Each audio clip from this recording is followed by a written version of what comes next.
make your 30-second opening statement. Please stand and direct your opening statement at the audience.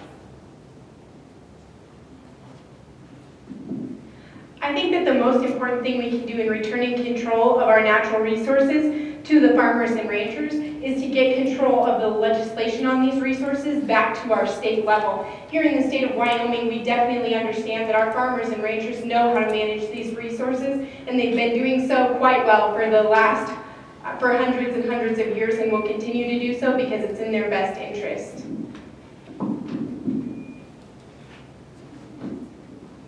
So this topic hits pretty personal for me. My ranch, our ranch back in Oregon, is subject to a $2.5 million acre land grab for a monument. And so this is a pretty perfect example of a government agency taking, not taking into consideration ranchers or farmers' voice or opinion in this matter, and actually looking to what they're thinking or what is most important to them.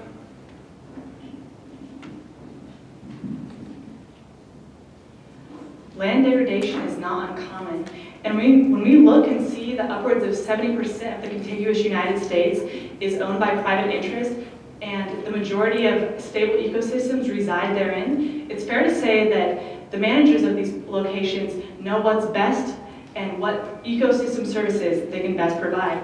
Thus, we need to return the role of the managers on these lands to creating legislation and understanding and controlling the resources.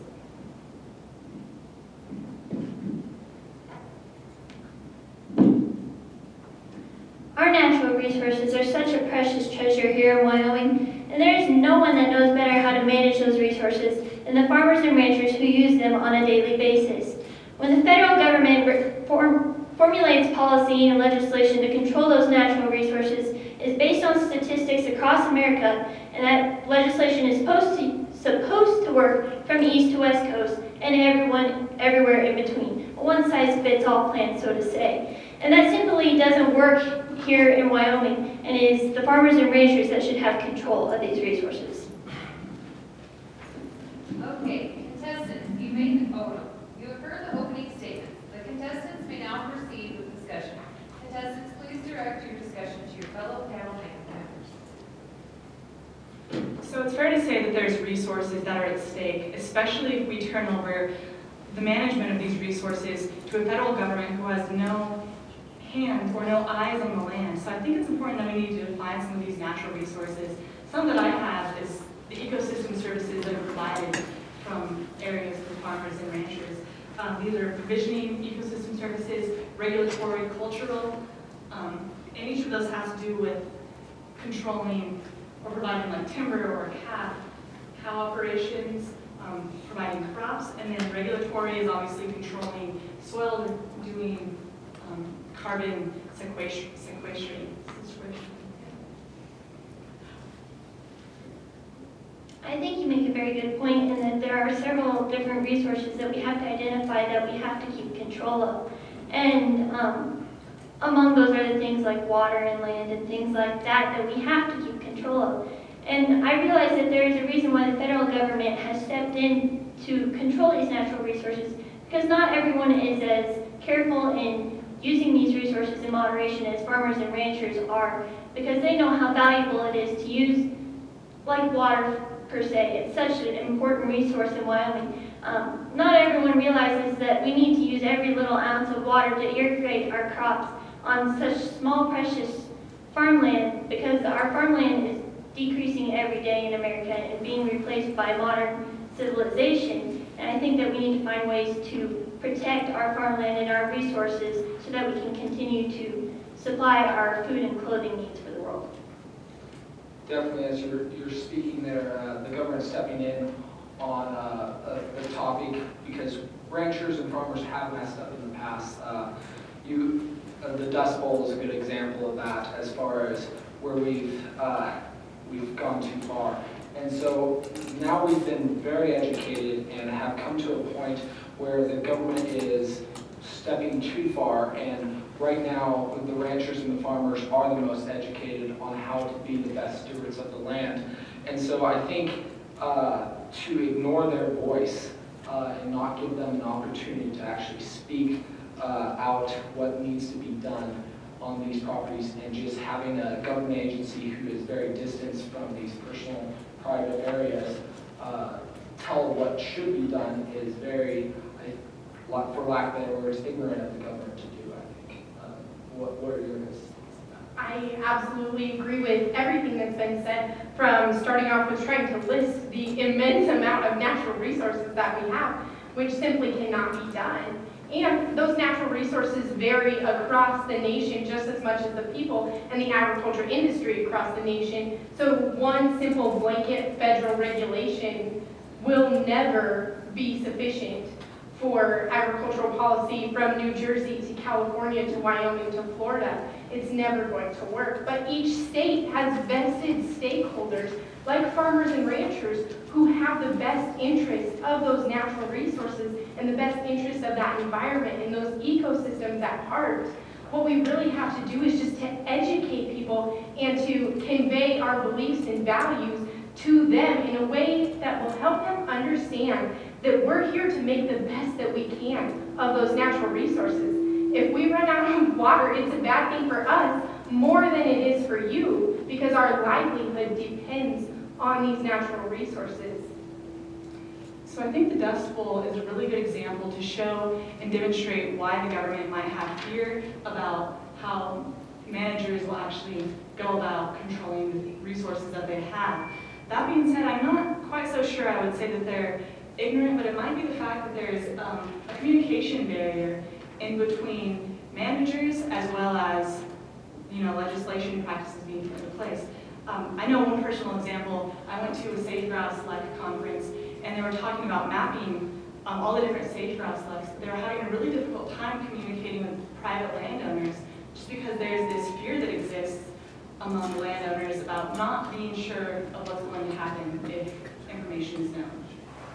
I think that's a great point, and I think that is just one more reason that we need to move this to the state level. A big federal regulator coming in is not something that will probably ever be welcomed by a farmer and rancher. But if it's some guy from the State Department that you played basketball against in high school, it's going to be a lot different if they're telling you and helping you to regulate those things than someone from back east in Washington, D.C. telling you how to use water and how to treat your land that's been in your family for generations.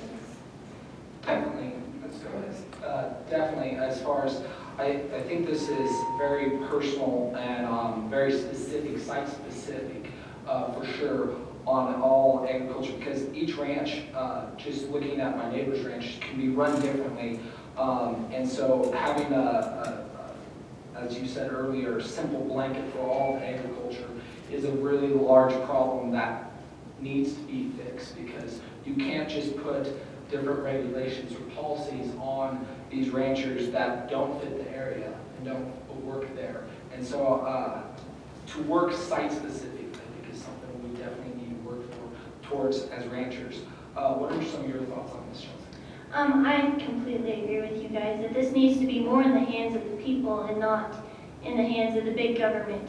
As we see, it's increasing ever more on a daily basis, but with our recent elections, hopefully, with the change in power, things will come to be better presented for the farmers and ranchers across America and work more for their way. One way I think we need to do this is keep this, the state level is all nice, but our issues in Ivory County aren't the same in Albany County, and the issues in Albany County aren't the same in Sweetwater County, and things like that. And so I think it also needs to boil down to a local level. And this could be through, I know there's water irrigation districts and things like that. You have to be a little bit careful with that because they can gain a little bit too much control too with that, especially with one water source with open ditches and things like that. What are your guys' thoughts? Well, I think I guess everything that's been said makes a good point, but I'm a little bit worried if we were to bring everything down to a really localized level, because right now there's subsidies that exist, and they exist because the federal government provides them to farmers and ranchers. And I'm wondering how we're going to account for the money if we totally cut the federal governments out. What are we going to do at a state level, and is it even plausible? I don't think we want to cut them out like totally, because it's definitely probably not feasible to cut out the BLM and the Forest Service and all those government programs. I think we just need to reduce their intervention and actually give ranchers and farmers a voice at the table to talk about this stuff. And with the land grab that's happening in our area right now, the only way we have a voice at the moment as ranchers is by forming a coalition and starting that. And that's the only way we've been able to actually get heard. And so we've had to do that and do our own PR. So it's definitely at right now, it's us as ranchers having to make the effort and try to get a seat at the actual table and have a conversation with these people. So I think we need to, a policy Farm Bureau can look at getting at is probably giving us an opportunity as ranchers and farmers to talk over some of these policies or regulations they want to put in place before they ever get to a voting position. I think that's really important, giving the farmers and ranchers a chance to sit at the table for the discussion. One thing that in this current day and age is hard for me to keep in sight is that these organizations like the BLM and the Forest Service were initially created to protect these resources and to serve the best interests of these resources. And ultimately, that is still their goal, even if it seems like their goal is mutually exclusive with ours. And I think that we have to remember that every day they go to work because they think what they're doing is the best. And every day we get up and go out to work on the farm or ranch because we know what we're doing is the best. And I think we just have to find a way to secure common ground. They care about the environment and natural resources, and so do we, and that's why this argument exists. And I think that we really have to keep that in mind, and they're not the enemy that we seem to be presenting them as. I completely agree with you, Rachel. I go to school with a very nice lady. She's a range management major, and she looks forward to the day when she can work for the Forest Service or the BLM, and I completely admire her for that because she has such large ambitions. However, her ambitions and her views on life, and especially with managing the range, are a little bit off from what I think. And I see it through the eyes of the farmer and rancher who sees that we need to use this land for producing a crop and clothing and meat for the food for our American society and the world. However, her outlook on life tends to be more of, she's not necessarily animal rights, but she tends to look more at it of, we need to keep so much for the deer, and so much for this, and so much for public use. And I have to admire her because she has her thoughts, and they're very well thought of. But because she lacks that agricultural background, her interests are a little bit different than mine. And I realize that we need to preserve our open spaces because not everyone can enjoy those, especially in our urban society anymore. But they also need to realize that we use that land to produce for the world.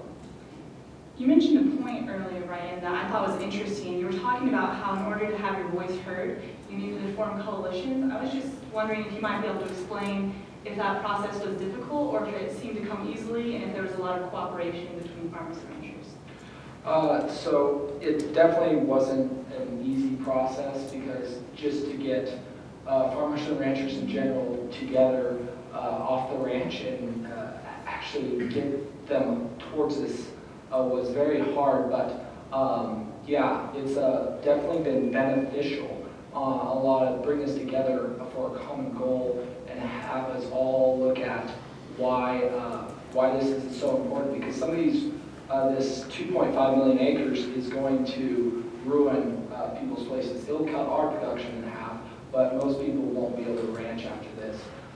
So this coalition has helped in so many ways just to at least prolong the process, give us another day to ranch for some people. But it was a hard process, but I think if we, or Farm Bureau, set up policies in place that gave people a seat at the table already, it wouldn't be such a problem because we wouldn't have to form these coalitions because we'd already have a voice out there. And I think I really like the idea that you said about working for a common goal. And I think after these coalitions have been formed and people actually come together and work for this common goal, then we'd be able to see an ease. And we also have to incorporate the federal government, because while they want us to have our property and do with what we want, they also want some sort of return, and that comes back to these services. Generally, they want some sort of provisioning service, right? Or they want us to maintain X amount of land to not be utilized or converted into cropland so it can be a carbon sink. And maybe if we just bring this open discussion and make it so that we come to an agreement, you know, we might have to say, we'll agree to do this with our land for so long, but maybe to get subsidies or to have tax reductions like we talked about in some of our previous discussions.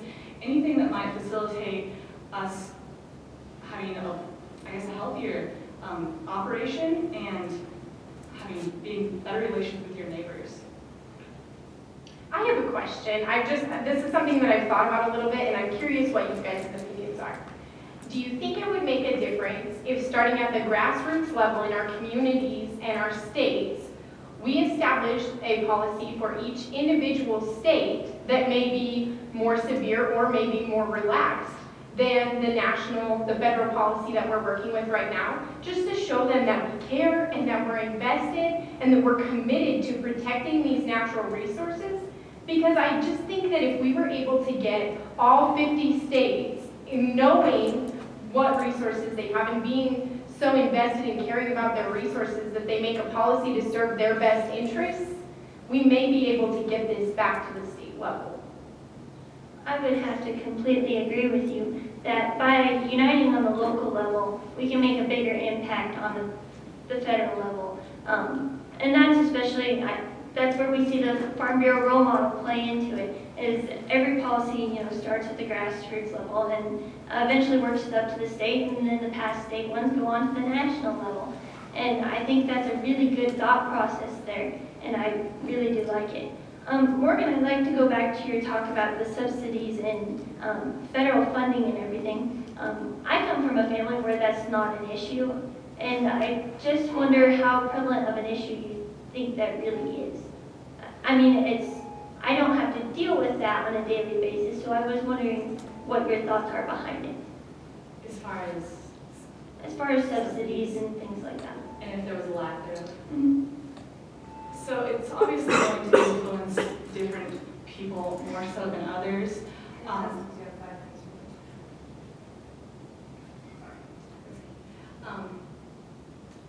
And actually, I think that might be getting just a little bit off topic. So I'm going to change back over and answer this question because I think it's really important. And I think that this invested interest definitely needs to be obtained. But as Brighton was saying, it's really difficult to get people to come together. And so once we can achieve that, I think that it's going to be easier for all of us to cooperate and to work on this local level and to work for a common goal. Along that line, answering your question, the grassroots, starting there, it's great. With a lot of you coming from Wyoming, it's great works here because everyone in the state's in agreement. When we start in Oregon, our side of the state, Eastern Oregon, would all agree, but we have like maybe 1/15 of the population on our side of the state. And so we could all agree over there about what's going to happen and coming together. And then whenever any policy tries to go through on the state level, it's always knocked down by the people in the Portland area just because they don't understand our side of the state, just because they're not educated about agriculture as much as we are living it day to day. And so I agree that it would be great in theory to come up from the grassroots and come up through the states and have them all 50 come together and then change the federal level. But I think the federal level is going to have to be where we attack because it's pretty not feasible for most states because there's two sides to each state. Unlike Wyoming, where we're pretty well all in agreement here, but most states it's going to be kind of a problem, I think. Do you have anything to go on that? I definitely agree with that. Being from Wyoming, a majority of our communities are rural communities who understand or at least have some sort of interaction with a farming or ranching operation. but taking it to your state level is very similar to me to taking it to the national level. We run into a large population that is simply uneducated about the way that we run our operations and the reasons why we run them. This has to go back to family values. If these people understand that we're looking out for our family, that you want your kids to be able to be self-sufficient on the same land that your great-grandparents were self-sufficient on. Family values are something that everyone has, and I think we should really use those to unite in this cause. I agree, and that's actually one of the ecosystem services per se, as described by Chris Hafstad in one of his papers, but that we also need to prove to the federal government how complex these systems are, and as you were stating earlier, how this catch-all plan isn't going to cover all of it. And I think sacrifices are unfortunately going to have to be made, but if we, in doing so, that might make it so that we actually have the ultimate control over our resources. I think this is going back to what Rachel said, is that we need to educate our consumer base and even our farmer and rancher base about how important it is that we have control over these natural resources and that we use them in a way that conserves them and provides them for years to come to our future generations who will need them more than ever. And I think that through our member services and through just daily interaction with people like you and me, we can get out there more to those people who aren't aware of how important our water and our land, our coal industries, things like that, how important they are to the economy of, especially the state of Wyoming. Definitely, the resources are definitely important to every human in the U.S. Because it affects us all, whether food or coal or whatever it comes down to. And so we kind of covered a lot, but one of the things I think we all agree on is there's kind of a communication problem between ranchers, farmers, and the federal government. And I think that might be partially because a lot of times ranchers and farmers can't come together and can communicate as a whole, but Farm Bureau has been doing a great job of making that happen a lot more. I think they can enact a lot more policies to help with that. And so I think that education is a big part of this. And then we talked a lot about how it needs to be pretty site-specific for everything that's going on. I just wanted to touch. Time has been called. Please prepare your closing statements. I ask that the audience remain silent for 1 minute to aid the contestants in their preparation.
Please put down your pens, and in volunteer order, please stand and give us your 1 minute closing statements.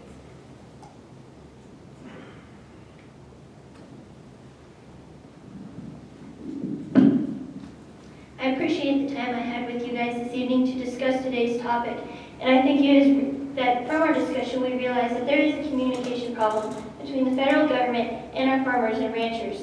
And we need to realize that through our farmers and ranchers, we can educate the general public on how important these natural resources are to us as farmers and ranchers.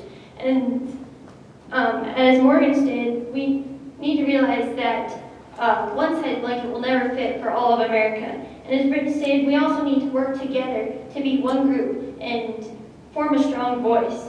And as Rachel stated, that through this one voice, we can work together to promote legislation that will put our natural resources in the hands of the farmers and ranchers.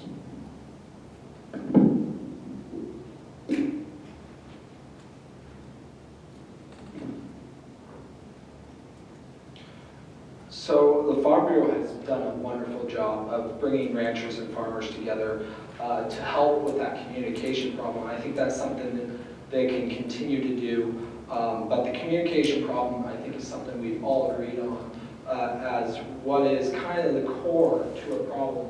And so to educate the public and communicate to them how ranchers and farmers are good stewards of the land and how all this could help everyone as a whole. So this has been beneficial for me, and I thank you guys for everything.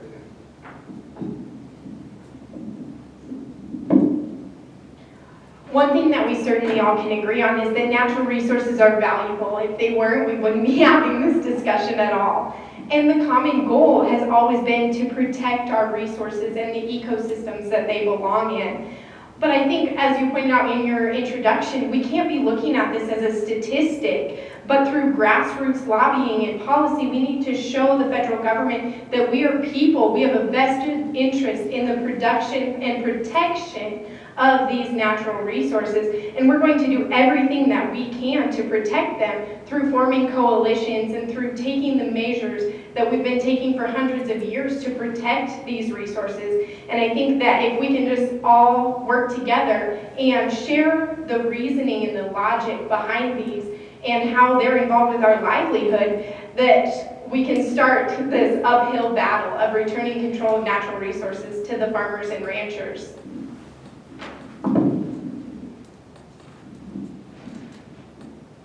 So I'd be lying if I said this topic wasn't something that I'm incredibly passionate about, unless I've tripped over my words a couple times. But I think in order to maintain our resources, we need to expose the fact and put emphasis on how many services are actually obtained through this ecosystem. And we can do so by getting a voice from the Farm Bureau. So obviously we need to overcome this communication issue. We touched on that. And we need to recognize that not everybody has an ag background, and that's okay, like myself. We're still understand the importance of it. Another thing that we can do is maybe when we're talking about making different litigation for resource allocation, we can take a look, maybe point a finger at some of the errors that have happened from federal lands, such as the millions of acres lost in the contiguous United States on public lands due to poor management. So if we can just open up the eyes of people in the courthouses or making these, that are behind the pen even, and let them know how complicated it is and that we are truly the only ones that know our services, then I think we'll be good.